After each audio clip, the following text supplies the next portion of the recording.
நாம் தமிழர் ஆட்சி செயற்பாட்டு வரைவு 2026 போக்குவரத்து துறையை நாட்டின் பொருளியல் குவிக்கும் வழியே ஆக்குக வெல்லும் வரையே தமிழர் அரசு மக்கள் வழியே தமிழ் வேங்கை மரத்தமிழ் வேந்தன். போக்குவரத்து கொள்கை முதன்மை நோக்கம் போக்குவரத்து வளர்ச்சி என்பது நாட்டின் பொருளாதார வளர்ச்சிக்கு துணை நிற்பதாகும். சாலைகள் மேம்பட தொழிற்சாலைகளும் மேம்படும். தரமான சாலை வசதியை நாட்டின் முன்னேற்ற பாதைக்கு வழிவகுக்கும். இதை கருத்தில் கொண்டு நாம் தமிழர் அரசு புதிய சாலை வசதி கொள்கையை நடைமுறைப்படுத்தும். தமிழ்நாட்டில்தான் அதிக நேர்ச்சி. இந்தியாவிலே அதிக சாலை நேர்ச்சிகள் நிகழும் மாநிலம் தமிழ்நாடு என்று புள்ளி தகவல்கள் தெரிவிக்கின்றன. 2024ஆம் ஆண்டில் தமிழ்நாட்டில் 67,500க்கும் மேற்பட்ட நேர்ச்சிகள் நடந்திருக்கின்றன. அதில் இறந்தவர்களின் எண்ணிக்கை ஏறக்குறைய 18,500. அந்த அளவிற்கு சாலை போக்குவரத்து மோசமாகி கொண்டிருக்கிறது. அதை முற்றாக குறைக்கும் வகையில் புதிய கட்டுப்பாடுகள் அமைக்கப்படும். இன்றுள்ள போக்குவரத்து அவலம். முன்பு 100 ஊர்திகள் பயணித்த சாலையில் இப்போது 1000 ஊர்திகள் பயணித்துக் கொண்டிருக்கின்றன. தமிழ்நாட்டில் தற்போது ஏறத்தாழ 3.8 கோடி ஊர்திகள் பயன்பாட்டில் இருக்கின்றன. அடுத்த 5 ஆண்டுகளில் இதன் எண்ணிக்கை மேலும் அதிகரிக்கும். அதற்கேற்ப சாலை வசதிகளை தொலைநோக்கு பார்வையோடு நாம் தமிழர் அரசு திட்டமிட்டு மேம்படுத்தும். 40 பேர் பயணிக்கக்கூடிய பேருந்தில் குறைந்தது 60 முதல் 80 பேர் வரை பயணிக்கின்ற அவலம் தொடர்கிறது.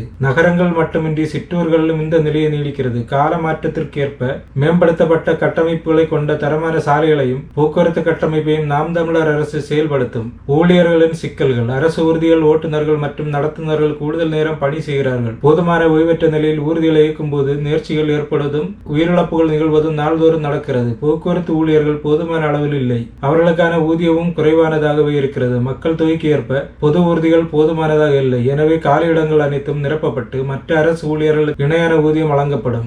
ஓட்டுநர் மற்றும் நடத்துனருக்கு 8 மணி நேரம் மட்டுமே வேலை என்று சட்டம் இயற்றப்படும். கூடுதல் வேலை நேரம் என்பது இருக்காது. இவர்களுக்கான புதிய குடியிருப்புகள் அமைத்து தரப்படும். ஊதிய உயர்வு சிக்கல்கள் அனைத்தும் பேசி முடிக்கப்பட்டு அனைத்து வசதிகளும் போக்குவரத்து ஊழியர்களுக்கு வழங்கப்படும். ஊழியர்களின் நலன். முதன்மையான பேருந்து நிலையங்களில் ஓட்டுநர்களுக்கும் நடத்துனர்களுக்கும் தரம் மேம்படுத்தப்பட்ட வசதிகளுடன் குளிரூட்டப்பட்ட தங்கும் விடுதிகள் அமைக்கப்படும். இது அவர்களின் அடிப்படை தேவைகளில் ஒன்று. ஓட்டுநர்களின் ஓய்வு சாலை நேர்ச்சிகளை குறைக்கும். பயணிகள் மற்றும் ஊழியர்கள் பாதுகாப்பு கருதி பேருந்து நிலையங்கள் நிறுத்தங்கள் அனைத்திலும் கண்காணிப்பு கருவிகள் பொருத்தப்படும். அரசு பேருந்துகளிலும் கண்காணிப்பு கருவிகள் பொருத்தப்பட்டு போக்குவரத்து காவல் கட்டுப்பாட்டு அறையுடன் இணைத்து கண்காணிக்கப்படும். தமிழகத்தில் பொதுமக்களின் நலனை கவனத்தில் கொண்டு குறைந்த அளவு கட்டணங்கள் பெறப்படும். வேளாண் குடிகள் வேளாண் பொருட்களை ஏற்றி செல்ல பயண கட்டண சலுகைகள் அளிக்கப்படும். போக்குவரத்து ஊழியரின் வருங்கால வைப்பு நிதி உரிமை. தமிழ்நாடு அரசு போக்குவரத்து கழகத்தில் ஏறக்குறைய 1.2 1.4 இலக்கம் ஓட்டுநர்கள் மற்றும் நடத்துனர்கள் வருங்கால வைப்பு நிதி பணி நிறைவு நன்றி கொடை உள்ளிட்ட ஓய்வூதிய நிலுவைகளால் பாதிக்கப்பட்டுள்ளனர். பல்வேறு அரசு தொழிற்சங்கங்கள் மற்றும் பொது அறிக்கையின்படி இந்த நிலுவைத் தொகை சற்றே குறைய 5,12,000 முதல் 7,15,000 கோடி வரை இருப்பதாக மதிப்பிடப்படுகிறது. தமிழ்நாடு அரசு பேருந்து ஓட்டுநர்கள் மற்றும் நடத்துனர்களின் சம்பளத்தில் பிடித்தம் செய்த வருங்கால வைப்பு நிதியை திமுக அதிமுக அரசுகள் சரியாக செலுத்தாமல் போக்குவரத்து கழகத்தை இழுப்பில் தள்ளின.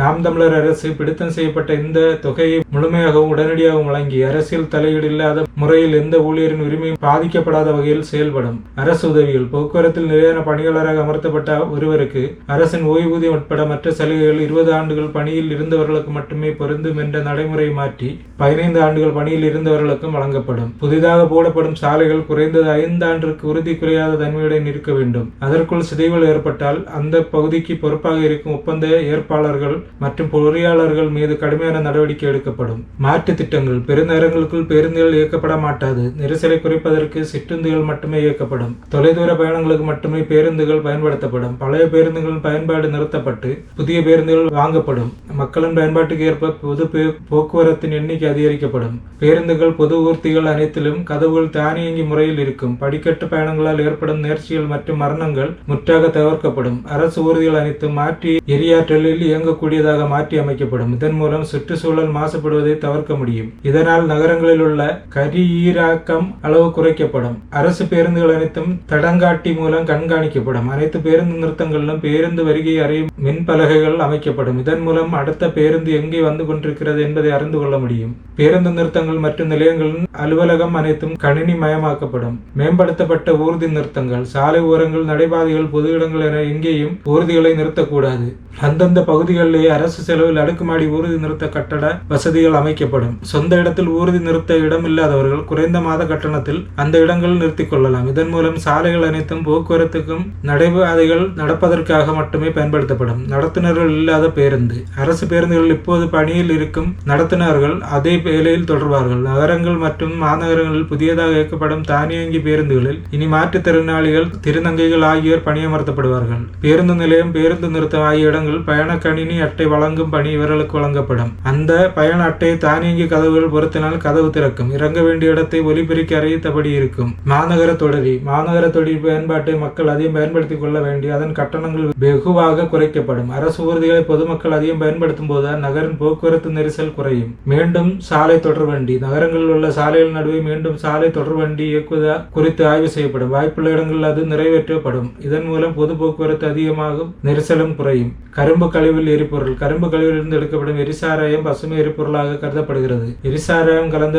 கண்ணை எரிபொருளாக பயன்படுத்தும் போது காற்றில் கலக்கப்படும் கரிம ஒரீராக நுண்துகள் உமிழ்வு பெருமளவில் கட்டுப்படுத்தப்படுகிறது. இதனை கருத்தில் கொண்டு எரிசாராயம் கலந்த எரிபொருள் மூலம் இயங்கும் ஊர்தி பொறி இயந்திரங்களை இறக்குமதி செய்வதில் கவனம் செலுத்தும். இதன் மூலம் சுற்றுச்சூழலுக்கு கேடு விளைவிக்காத போக்குவரத்து முறை உறுதி செய்யப்படும். ஓட்டுநர் உரிமம் பெறுவதில் மாற்றம் ஓட்டுநர் உரிமத்திற்கு விண்ணப்பம் செய்வதற்கு ஊர்திகளை ஓட்டுவது மட்டுமல்லாது போக்குவரத்து விதிமுறைகளை கற்பது, முதலுதவி பயிற்சி உள்ளிட்டவைகளை கற்று தேர்ந்த பிறகுதான் அவர்களுக்கு ஓட்டுநர் உரிமம் வழங்கப்படும். சாலை வசதியை மேம்படுத்த நகரங்களில் புதிதாக சாலை போடுவதற்கு முன்பதாகவே தொலைபேசி இணைப்பு, மின்சார இணைப்பு, கழிவுநீர், குடிநீர், கால்வாய் இணைப்பு ஆகிய துறைகளுடன் கலந்துரையாடி அதற்கேற்ற கட்டமைப்புகள் அமைத்துவிட்டு பின் புதிய சாலைகள் அமைக்கப்படும். குறைந்தது 5 ஆண்டுகள் அந்த சாலைகள் தோண்டப்படாமல் பழுதில்லாமல் இருக்கும். மக்கள் வரிப்பணம் தேவையின்றி வீணாகாது. மாநில தேசிய நெடுஞ்சாலைகள் போதுமான நெருக்கடி கால உதவி மருத்துவ வசதிகள் ஏற்படுத்தப்படும்.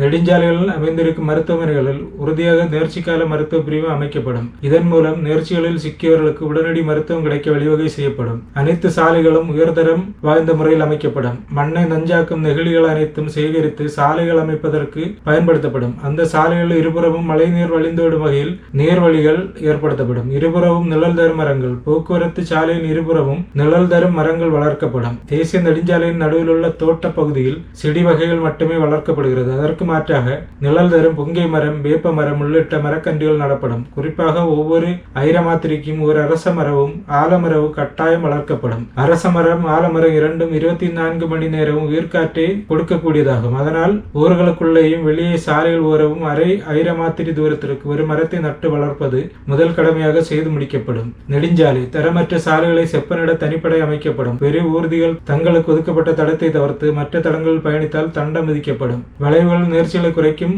மெத்துருளைகள் அமைக்கப்படும். வனவிலங்குகள் நடமாடும் பகுதிகளில் அவைகள் சாலையை கடக்க பசுமை மேம்பாலம் அமைக்கப்படும். கட்டுருவாக்க நெகிழி சாலைகள் அமைக்கப்படும். வேக கட்டுப்பாடு மற்றும் ஓட்டுநர் தூக்க கட்டுப்பாட்டு கருவிகள் அனைத்து தனியார் மற்றும் அரசு ஊர்திகளிலும் பொருத்தப்படும். கடலோர நீர்வழிப்பாதை கடலோர பகுதிகளில் படகுகள் மூலம் புதிய நீர்வழி போக்குவரத்தை உருவாக்க நடவடிக்கை எடுக்கப்படும். இவை கடலோர மாவட்டங்களை இணைக்கும். இதனால் கடலோர மாவட்டங்களில் பொது போக்குவரத்து எளிமையாக்கப்படும். சாலை வழி போக்குவரத்தில் உள்ள நெருக்கடி குறையும். வ.உ. சிதம்பரம் பிள்ளை பேரில் வேளாண் பொருட்களை ஏற்றுமதி செய்யும் கப்பல் போக்குவரத்து தொடங்கப்படும். கூவமாறு தூய்மையாக்கப்படும். தமிழகத்தில் நீர்வழி பாதைகளுக்கான வாய்ப்புகள் அனைத்தும் ஆய்வு செய்யப்படும். சென்னைக்குள் ஓடும் கூவமாற்றை தூய்மை செய்து அதில் முன்போல் பயணிகள் மற்றும் சரக்கு போக்குவரத்து செயல்படுத்தப்படும். ஆற்றின் இருபுறமும் பெரிய குழாய்கள் அமைக்கப்பட்டு அதன் மூலம் கழிவுநீர் தூய்மையாக்க ஆலைகளுக்கு கொண்டு செல்லப்படும். பாதைகளை செப்பனிட்டு நீர்வழி போக்குவரத்திற்கு பயன்படுத்துவதோடு படகு சுற்றுலா தளமாகவும் மாற்றப்படும். லண்டன், சிங்கப்பூர் போல சென்னையும் படகு போக்குவரத்து நகரமாக நாம் தமிழர் அரசு மாற்றியமைக்கும். உயிர்காப்பு ஊர்திகள் தேசிய மாநில நெடுஞ்சாலைகள் ஒவ்வொரு 100 ஐரமாத்திரிக்கும் உயிர்காப்பு ஊர்திகளுடன் கூடிய விரைவு மருத்துவ மையம் அமைக்கப்படும். நேர்ச்சிகளில் சிக்கியவர்களை உடனடியாக மீட்டு அந்த மருத்துவமனைகளில் முதலுதவி செய்து அருகில் உள்ள பெரிய மருத்துவமனைகளுக்கு கொண்டு செல்ல நடவடிக்கை எடுக்கப்படும். புதிய நகரங்களை உருவாக்கும் போது சாலை வசதிகளுக்கு முன்னுரிமை கொடுக்கப்படும். தொலைநோக்கு பார்வையில் உருவாக்கப்படும் சாலைகள் பசுமை காப்பு சாலையாகவும் இருக்கும். அனைத்து மாநில மற்றும் தேசிய நெடுஞ்சாலைகளிலும் உயிர்காப்பு ஊர்திகளுக்கான தனி வழித்தடம் அமைக்கப்படும். இந்த தடத்தில் மற்ற ஊர்திகள் செல்வது தடை செய்யப்படும். இதன் மூலம் உயிர்காப்பு ஊர்திகள் போக்குவரத்து நெரிசல்கள் சிக்கிக்கொள்வது முற்றிலும் தவிர்க்கப்படும். சிறு வணிகர்களுக்கு மாற்று இடம் சாலையோரங்களில் இருக்கும் சிறு வணிகர்களுக்கு அந்தந்த பகுதியிலேயே குறைந்த வாடகைக்கு தனியாக இடம் அமைத்து கொடுக்கப்படும். அதனால் அவர்கள் வாழ்வாதாரமும் பாதிக்கப்படாது. நடைபாதைகளை பயன்படுத்தும் மக்களும் பாதிக்கப்பட மாட்டார்கள். சுங்கசாவடி அகற்றம் தமிழகத்தில் இருக்கும் நடுவன் மற்றும் மாநில நெடுஞ்சாலைகளில் உள்ள சுங்கசாவடிகள் நாம் தமிழர் ஆட்சியில் அகற்றப்படும். போக்குவரத்து செம்மைப்படுத்தப்படும். மாணவர்களுக்கு பள்ளி பருவத்திலேயே போக்குவரத்து விதிமுறைகள் பற்றி அனைத்தும் கற்றுக் கொடுக்கப்படும். கல்லூரி காலகட்டத்தின் போது போக்குவரத்தில் உதவியாக பணியாற்றும் மாணவர்களுக்கு சான்றிதழ் வழங்கப்படும். இவ்வாறு தொடக்கத்திலேயே போக்குவரத்து விதிமுறைகளை கற்றுக்கொள்ளும் வாய்ப்பினை அடுத்த தலைமுறையினருக்கு வழங்குவது மிகவும் இன்றியமையாதது என்று நாம் தமிழர் அரசு கருதுகிறது. வானூர்தி நாட்டின் சுற்றுலா தொழில் பொருளாதார வளர்ச்சிக்கு வானூர்தி போக்குவரத்து முதன்மையானது. தமிழகத்தில் வானூர்தி போக்குவரத்தை விரிவாக்கம் செய்ய தேவையான திட்டங்கள் முன்னெடுக்கப்படும். சென்னை வானூர்தி நிலையம் பரந்தூரில் வானூர்தி நிலையம் அமைக்கும் திட்டம் திரும்ப பெறப்படும். சென்னையில் தற்போதைய வானூர்தி வானூர்தி நிலையம் ஆண்டுக்கு 2.3 கோடி பயணிகளை கையாளும் திறன் கொண்டது. ஆனால் 2024 நிதியாண்டில் சற்றொப்ப 2.2 கோடி பயணிகளை கையாண்டுள்ளது. 58 இலக்கம் பன்னாட்டு பயணிகள் 2024 பயணித்துள்ளனர். பயணிகள் போக்குவரத்து வளர்ச்சி காரணமாக 2035க்குள் 4 கோடியாக உயரும் என கணிப்புகள் உள்ளன. மீனம்பாக்கம் விரிவாக்க திட்டம்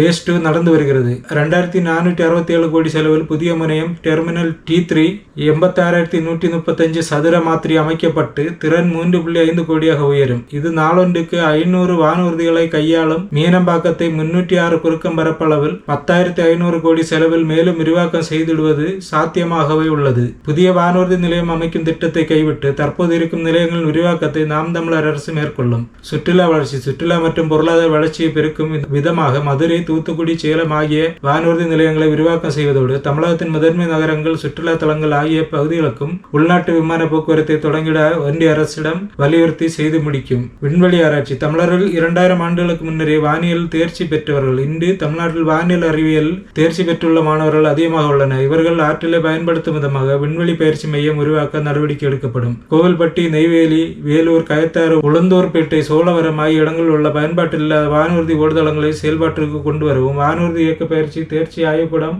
முதலியவை அமைத்திடவும் நடவடிக்கை எடுக்கப்படும். துறைமுக கொள்கை உலகிலேயே மிக பழமையான துறைமுக நகரங்களை கொண்டது தமிழகம். திரைக்கடல் ஓடியும் திரவியம் தேடு என்று கடல் அலைகளை எதிர்கொண்டு ஆண்ட இனம் தமிழினம். அந்த வகையில் நாம் தமிழர் அரசு கடல் வணிகத்தை மேம்படுத்த, துறைமுகங்களை மேம்படுத்தும். இந்தியாவில் மொத்த பன்னாட்டு வர்த்தகத்தில் சற்றொப்ப 95% அளவுக்கு கடல் வழியாக நடைபெறுகிறது. வர்த்தக மதிப்பின் அடிப்படையில் சற்றொப்ப 70% கடல் வழியாக நடைபெறுகிறது. அந்த வகையில் தமிழகத்தில் இப்போது சென்னை, காமராசர், எண்ணூர், வ.உ. சிதம்பரனார், தூத்துக்குடி ஆகிய பெரிய துறைமுகங்களும் 15க்கும் மேற்பட்ட சிறிய இடைநிலை துறைமுகங்களும் செயல்பாட்டில் உள்ளன. முழுத்திறன் செயல்பாடு தமிழகத்தில் முதன்மை துறைமுகங்களான சென்னை, எண்ணூர் மற்றும் தூத்துக்குடி ஆகியவை அவற்றின் முழுத்திறனில் பாதியளவு கூட இன்னும் பயன்படுத்தப்படவில்லை. இத்துறைமுகங்கள் சற்றொப்ப 55% முதல் 60% வரை மட்டுமே செயல்பாட்டில் உள்ளன. இந்நிலையில் காட்டுப்பள்ளியில் 53,000 கோடி ரூபாய் செலவில் கழிமுக பகுதியை அளித்து முன்னெடுக்கப்படும் அதானி துறைமுக விரிவாக்க திட்டம் தேவையற்றதாகும். எனவே அதானி துறைமுக விரிவாக்க திட்டத்திற்கான இசைவுகள் எதுவும் வழங்கப்படாது. புதிய துறைமுகங்களை உருவாக்குவதை விட தற்போதுள்ள துறைமுகங்களின் கட்டமைப்பை மேம்படுத்துவதன் மூலமே அவற்றின் முழுத்திறனையும் திறம்பட பயன்படுத்த முடியும்.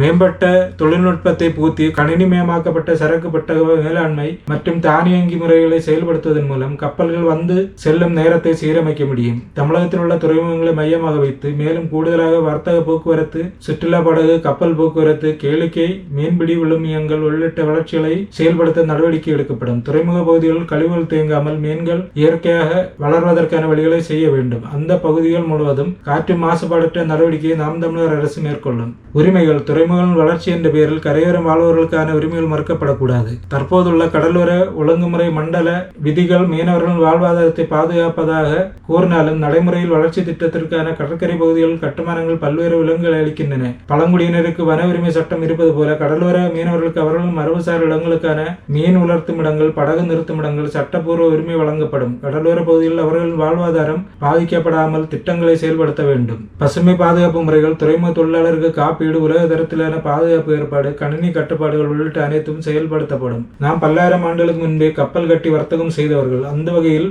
தமிழகத்தில் புதிதாக பெரிய வர்த்தக கப்பல், சரக்கு கப்பல்களை கட்டும் தொழில்நுட்பம் நம் முப்பாட்டன் நரசிந்திர சோழன் பேரில் ஏற்படுத்தப்படும். தமிழ்நாட்டு கப்பல் கட்டும் கொள்கை 2026 படி பெரிய சரக்கு கப்பல்கள் மற்றும் பசுமை நீரிய கப்பல்களை உருவாக்கும் மையமாக தமிழ்நாட்டை மாற்ற நடவடிக்கை எடுக்கப்படும். அனைத்து துறைமுகங்களிலும் சரக்கு மற்றும் வணிக கப்பல்களை பழுது பார்க்கும் முறைமைகள் ஏற்படுத்தப்படும். போக்குவரத்து தமிழகத்தில் உள்ள அனைத்து துறைமுகங்களுக்கும் சரக்கு பட்டகங்களை எளிதில் எடுத்து செல்லும் வகையில் சாலை போக்குவரத்து மேம்படுத்தப்படும். சாலை போக்குவரத்து, தொடர்வண்டி போக்குவரத்து அனைத்தும் எளிதில் துறைமுகங்களோடு இணைக்கும்படியான கட்டமைப்புகள் வலுப்படுத்தப்படும். இயற்கை நீரோட்டம் அண்மைக்கால தொழில்நுட்பங்கள் வளருவதற்கு முன்பே பல்லாயிரம் ஆண்டுகளாக நம் முன்னோர்கள் இயற்கை வழி நீர் போக்குவரத்துகள் தான் கப்பலை செலுத்திக் கொண்டிருந்தார்கள். வங்காள விரிகுடாவில் நிலவும் மழைக்கால நீரோட்டம் பண்டைய காலத்தில் மரக்கலன்களை இயக்குவதற்கு பெரிதும் உதவியாக இருந்தன. குறிப்பாக வடகிழக்கு பருவக்காற்று காலத்தில் பர்மாவில் இருந்து தமிழ்நாட்டிற்கு வருவது எளிதாக இருந்தது. அவற்றை மீளாய்வு செய்து மீண்டும் இயக்குவதற்கான வாய்ப்புகளை ஏற்படுத்த நாம் தமிழர் அரசு முயற்சிகளை மேற்கொள்ளும்.